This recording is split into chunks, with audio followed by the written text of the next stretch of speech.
talk about marketing, buying insurance for the group, the JPA, and we also look at the ABAC plan annual budget for the salary, and it's more like looking at it more actuarial, and a lot has to do with financial impact to the group. But the audience, the participant today is a mixture of city manager, maybe one or two city attorneys, finance directors, and human resource directors. So it's a combination of different mix. So it's a mixed bag. Yeah. I see Council Vice Mayor Whitmer's point is that Louise is extremely busy. And I think while we're in a state of flux, if council would prefer someone else go to this, that's fine. I think long-term it should be someone who is interested and knows something about the fiscal, fiduciary, insurance, other aspects that ABAG is dealing with. I'm not certain that that's the attorney, but in the interim, while Louise, I know, puts in 12-hour days regularly, I understand the empathy there that we have to recognize that all these outside committees are a huge time sink on us to go to, and frankly, we have so much work here. So I don't feel real strongly about it. I did recommend Louise, but if council feels differently that we should, at least in the interim, think of a different way to go on that, I'll go along with that. Kathy? Louise, you mentioned who the participants are, but the topics, generally, are the topics financial, fiscal topics? It's mostly financial, how much it's going to cost each member in terms of procuring the excess insurance and also property insurance. We are reviewing loss funding, actuarial and funded liability, and definitely today I learned a lot about ABAC's plan operation. About 33 members is in this JPA, 33 cities, and their operating budget for them to administer the insurance for the pool is 2.5. They're asking for $2.7 million to cover the benefit and operating costs. And something I was going to put in the city manager report next month is I was shocked to find out that the ABAC plan, the ABAC staff have implemented a new software for the JPA group, and they had cost overrun and actually spent double what the board had authorized them for the software. And we have a settlement today. They overspent about $300,000 to $400,000, and is offering a $50,000 settlement to the plan to be paid in 8 years if they can afford it, but first payment $10,000. So I was shocked that they basically, our closed session is they had no financial policy, there's no oversight, and the plan. So City of San Rafael actually withdrew their membership from the JPA effective, I think, end of this month. Let me ask you, do you feel that it's worth your time to attend these, given what your other demands on your schedule? I would support for the assistant city attorney to be the voting member, and I would be happy to be her alternate if the council chooses to. And perhaps just a written report to Louise with regard to what transpires. Yeah, my interest mainly is want to know what's coming ahead, what's coming out, and share information from a financial budget standpoint, because it's good to know that our loss for this time because of our liability out there. Being in the JPA, they had capped our premium to 30%. The rest of our loss is being shared by the members, so it's good for us. But our general liability, excess liability, to go up 30%. So we are paying into $100,000. Next year, we're paying $132,000 for that policy. After hearing all this, I would prefer that either the city manager or the city attorney or their designee, one or the other, be tasked with this. Okay. And let them decide how they want to handle it. It would seem to me that this typically would fall to the human resource person because it has to do with liability insurance and bonds and things like that. I know Louise is really busy.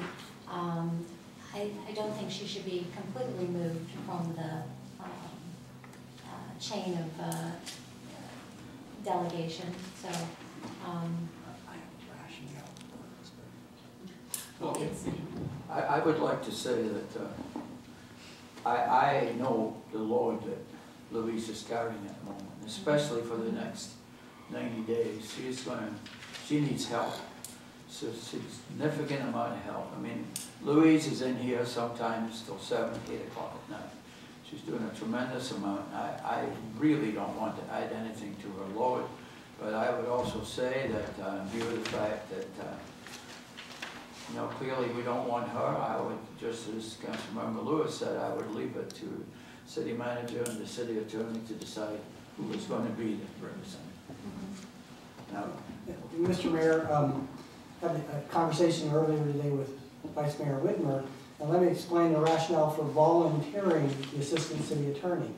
Quite frankly, Louise is, we don't have to go through this, she's overwhelmed. As are a number of other staff members that could theoretically do this. Point being, primarily, there's an agenda that comes out before the meeting. They'll know what the issues are. There's a body that can go and meet with Louise and talk about the issues and be a cogent, intellectual, intelligent voting member.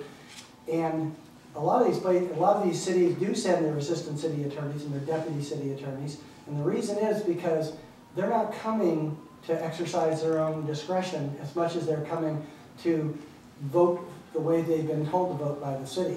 So I looked at it this way.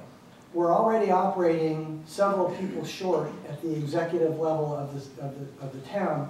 We have somebody that's very capable that could do this, interim basis, long-term basis, give it a try and see, with input from other staff members, not just Louise, but John and myself and others as the need arises. And I think it's kind of an opportunity for the town to reap the benefits of essentially a free employee to go do this for them. well, before we have any other council comments, I'm going to turn it over to the public to see if there are any other comments from the public, and then we'll bring it back to the council.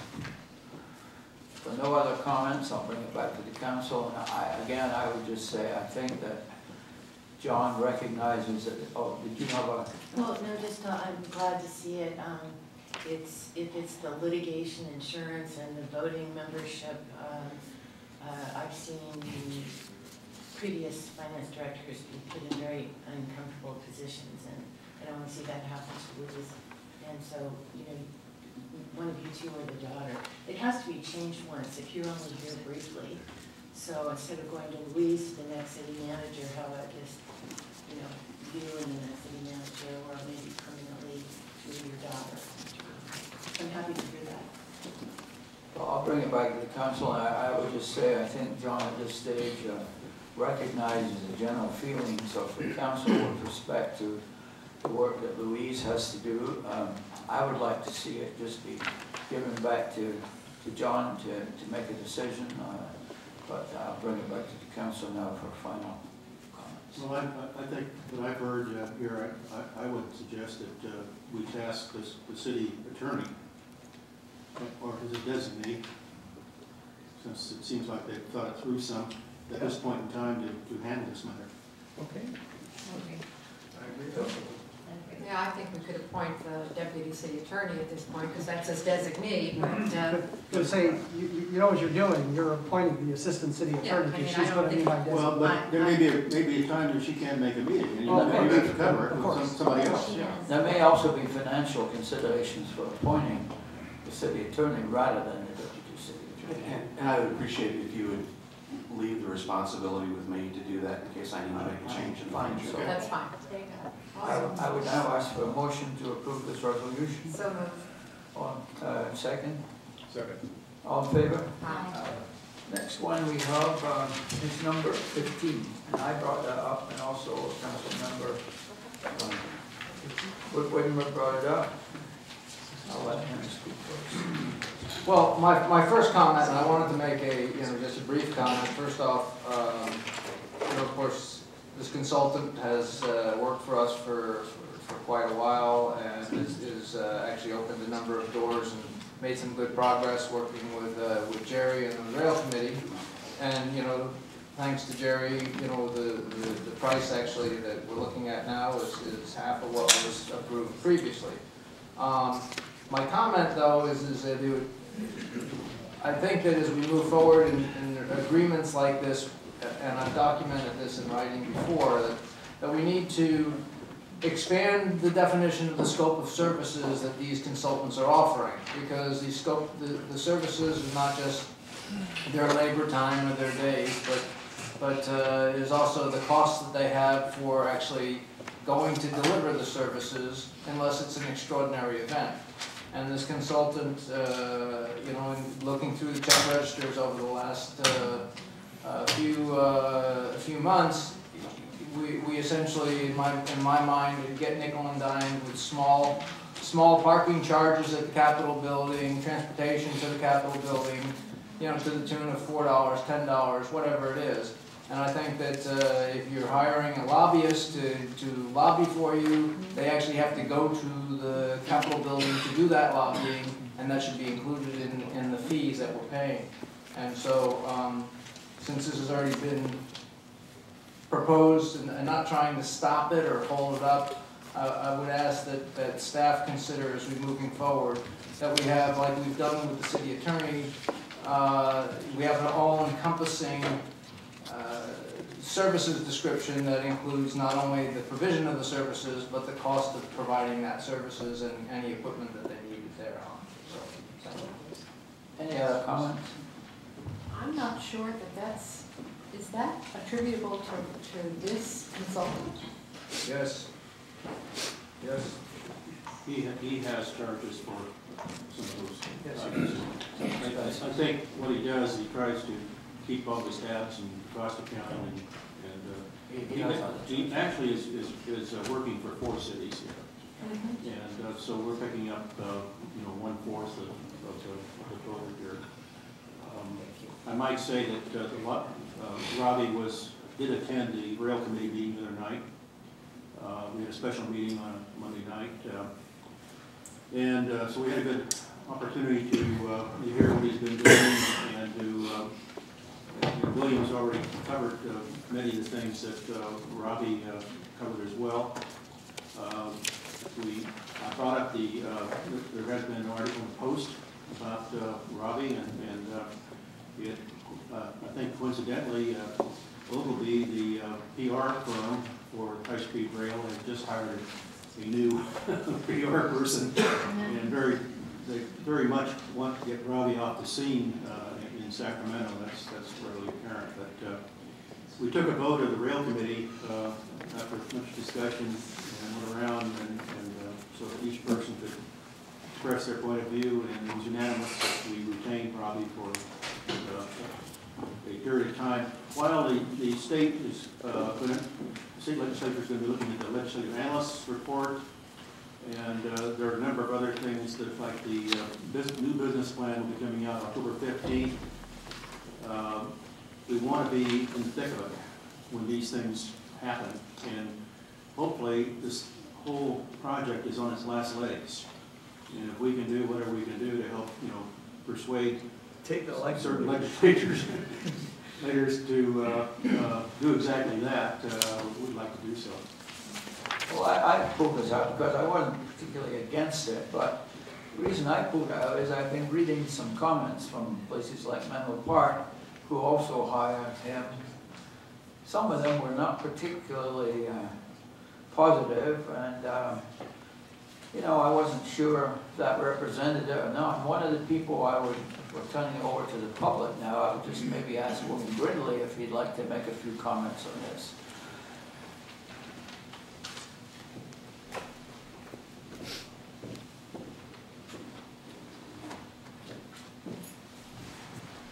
Two categories of comments. First, a backstory. Just for note, and Councilman Carlson was there yesterday, several members of the core group of people who have worked on either putting this project into a rational framework or trying to get rid of it have received threats. One of them have received a death threat.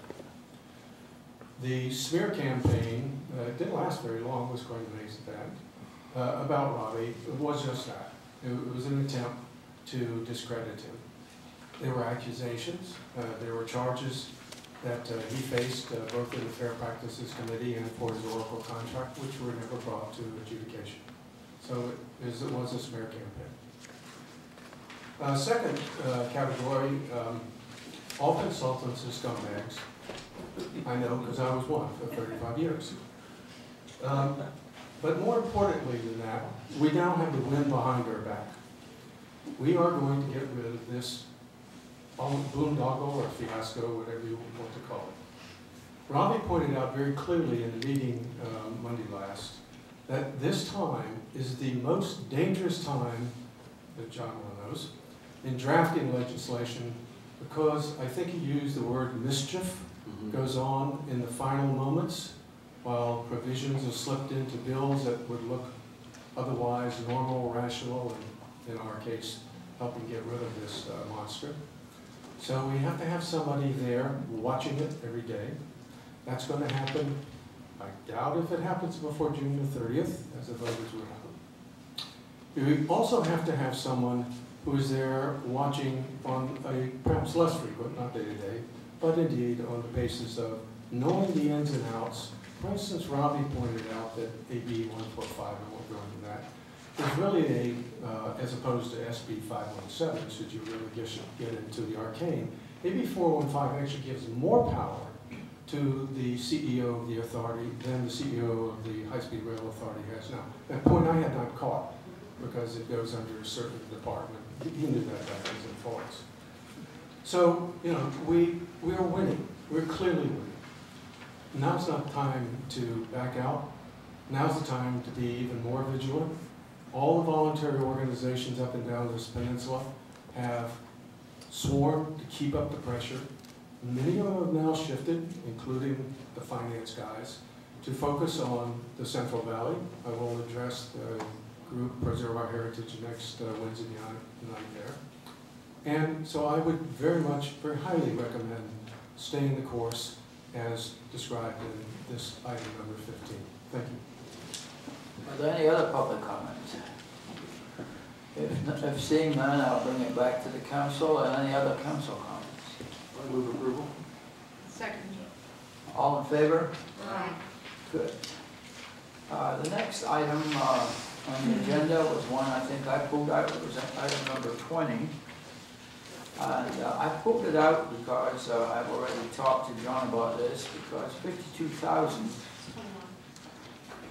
That's 20 for animal. That's 20, that's animal. Yeah, because 52,000, at least in mine is 20, seems like an awful lot for all the animals that we pick up. I would kind of like to ask our chief of police, can you give us some ideas how many animals we handle? It cost us $52,000. Well, actually, I was on the phone and online with their administrative staff, and they won't have a report. Tomorrow morning, they promised me a report for a fiscal year or calendar year summary of what they pick up. They send us monthly reports with accounts of dead animals and everything, pretty much with the exception of El Camino, because Caltrans handles El Camino since it's a state route. Our services are proportionate.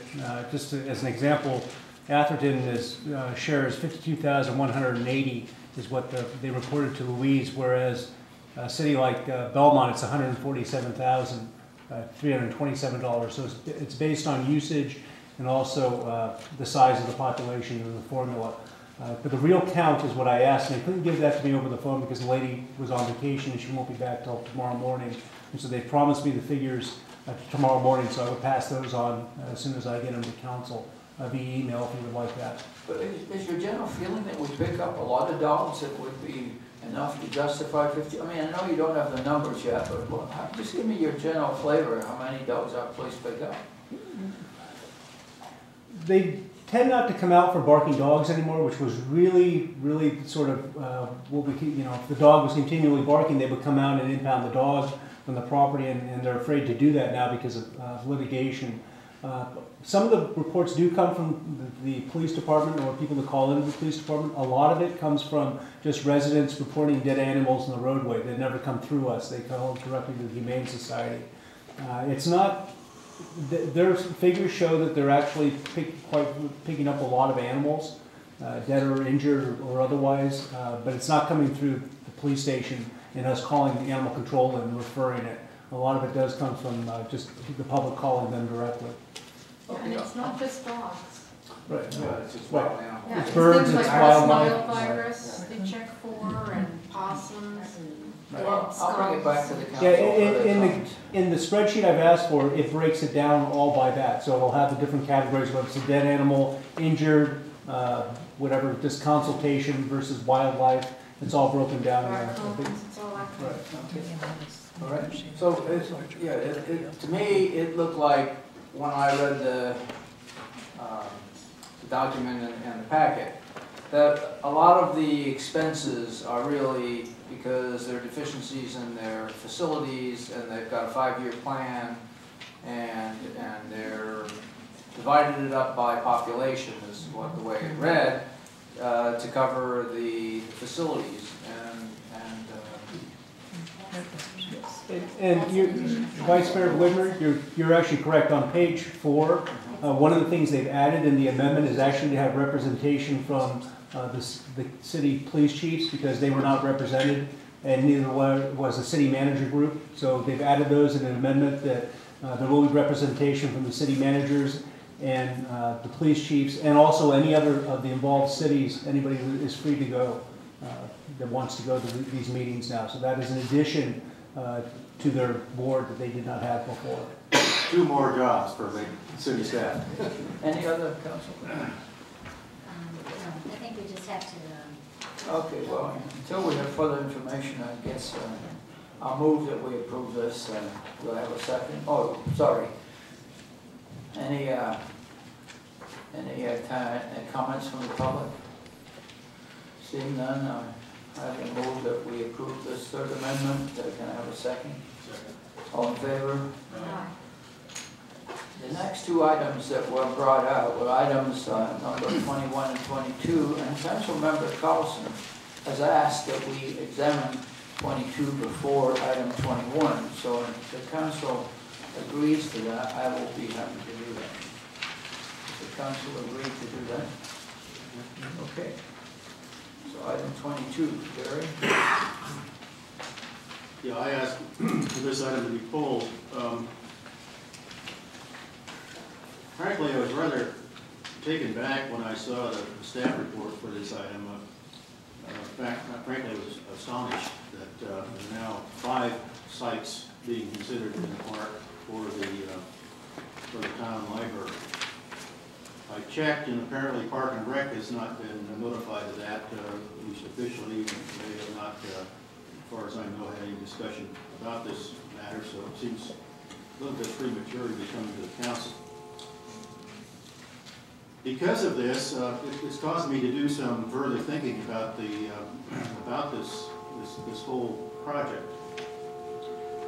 And I guess asking again why we're planning such a large facility. It seems to me mostly to accommodate users outside of Atherton borders. And I asked the question: is building a bricks and mortar structure the right use of funds as the world turns more and more to e-books and digital technology for information and materials?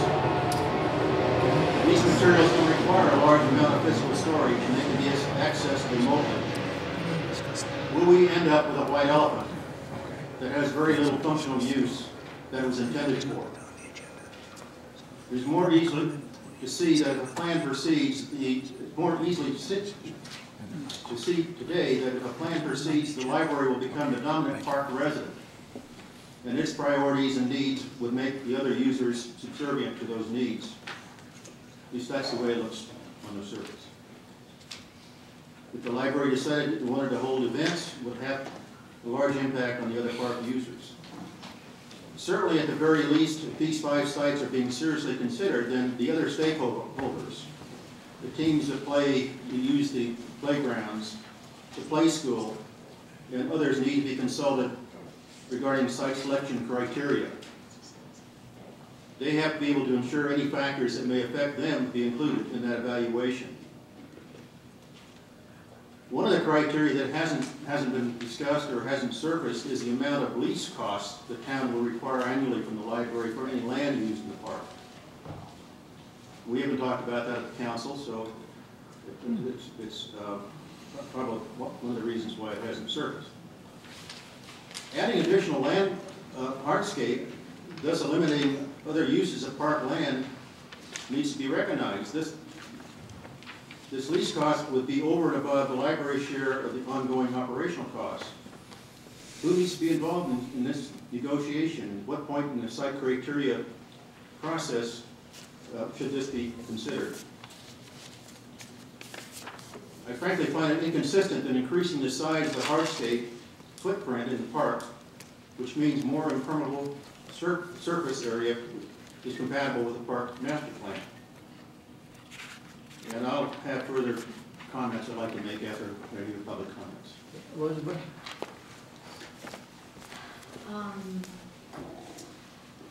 Well, I'm glad we're having a little more discussion on this topic.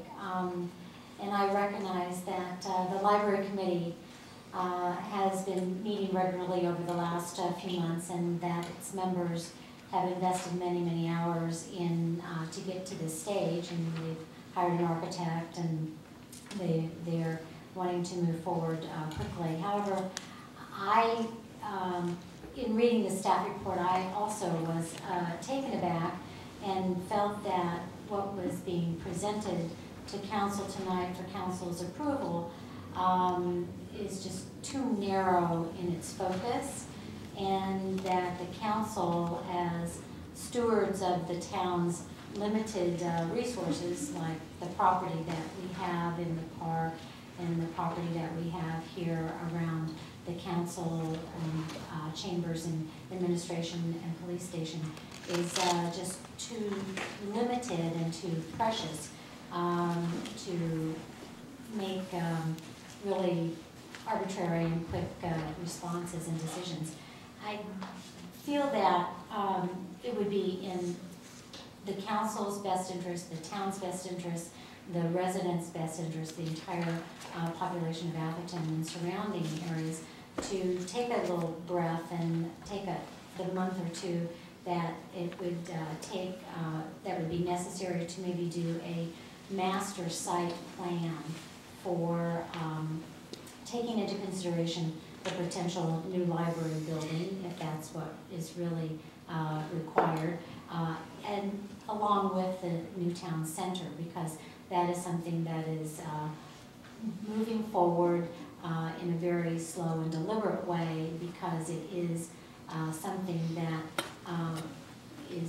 needs a lot of careful consideration. I remember when the library needs assessment study was presented last February 17th council meeting 2010, Anderson Roulet Architects and the library committee did this beautiful presentation. It was quite impressive. It was full-blown. It had PowerPoint, and it was just a full-blown presentation of how the new library was going to meet all these needs. And it was based upon a library needs assessment survey that had been circulated a couple of months previously. I had not seen or even filled out the library survey, so I was unaware of it, and I asked about it. They said that there was 3 methods of outreach: an online survey, a focus group, and key informant interviews. And I said, well, how many respondents did you get? And they said, well, and it's actually in the library needs assessment document, which I think is 62 or 162 pages. They received 148 responses. And I thought at the time and at the meeting, I said, that doesn't seem like it's statistically valid to base what you just presented on this full-blown plan. And then I read the needs assessment document just in preparation for this, trying to get my head around it a little bit. And there's a quote in the library needs assessment document that says, a total of 148 library surveys were completed, and over 47% of those surveys received, submitted by Atherton residents. But this is something that's really important to me. It says in that document that this is not a statistically scientific survey, but rather sought volunteer input. Participants were a small sample of the population who volunteered and who were not pre-selected randomly. And so I'm thinking that 148 respondents, and we're basing this whole project on 148, not randomly selected, but kind of hand-selected respondents. So I believe that the majority of the Atherton residents were unaware of either the survey or the significance of filling out the needs assessment survey and what it was going to lead to. So I think that while building a new library is an exciting and wonderful project, and I think that the people on the committee are very passionate about it, and they are doing it in a very thoughtful way. I just don't think that the majority of the residents of the Atherton community at large either understands what's happening, have been involved what's happening. And I know they've got, the library committee has a couple of meetings scheduled, one on a Saturday on June 25th, and then another one on the evening of June 28th, follow-up to do like community outreach.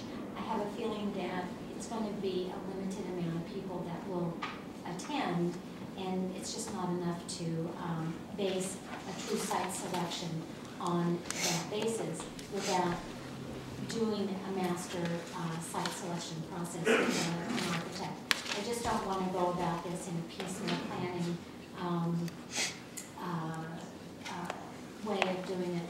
I don't, we're not in competition here. It's not a race to see who builds the new civic building first. I think the higher ground would be to do what's best for Atherton as a whole, and not just based on the 148 people's survey. So I feel that we need to take a breath and try to do it the right way the first time, and do a master plan. Bill? First off, I think that our library facilities need some sort of upgrade. I think we need to be cautious, as Jerry pointed out. The world has changed, and it will continue to change, and ensuring that a library, when developed, meets the needs of the 21st century, looking forward, not looking backwards. I share the surprise that suddenly there were 5 sites in the park. I've said that if we're going to move the library and build a new library, I think a park is a good area because it becomes more or less of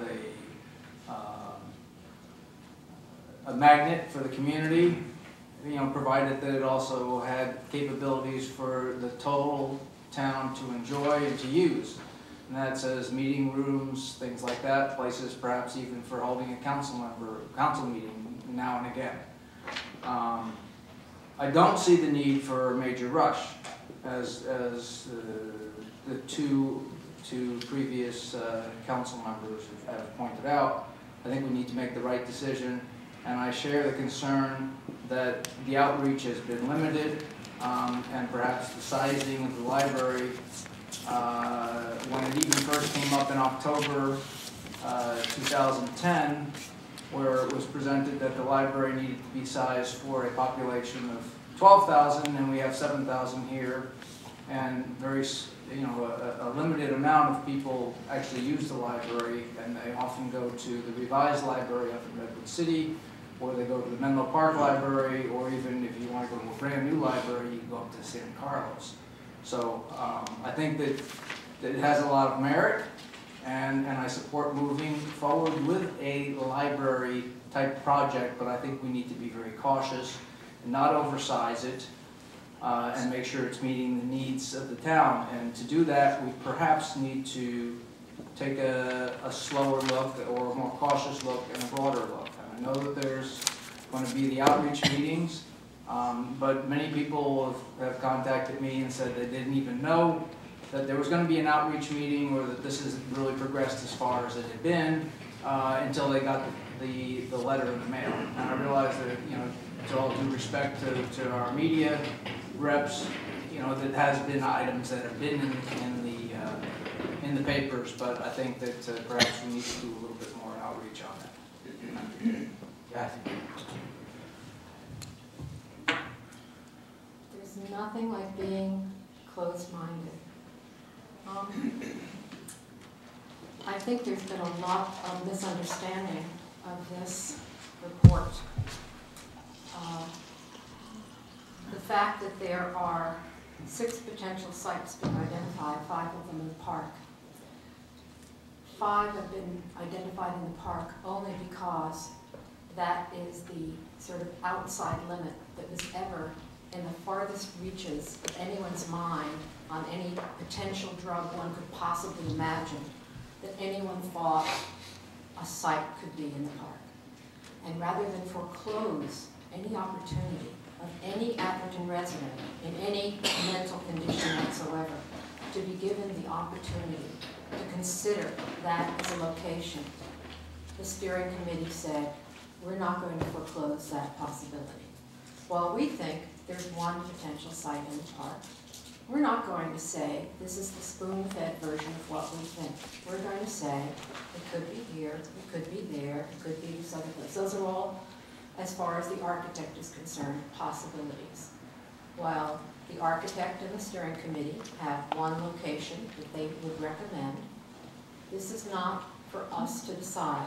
This is for the community to decide. And we recognize, while we may be representatives, that's all we are. We are a group of a few people. And we wanted to hear from the community. Thus, you see 6 sites, 5 of which